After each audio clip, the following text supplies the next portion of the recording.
сейчас идет тенденция к устройству детей именно подросткового возраста.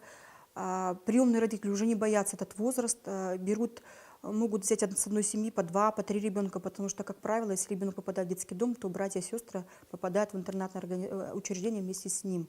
Вот. А по закону мы не имеем права разъединить этих детей.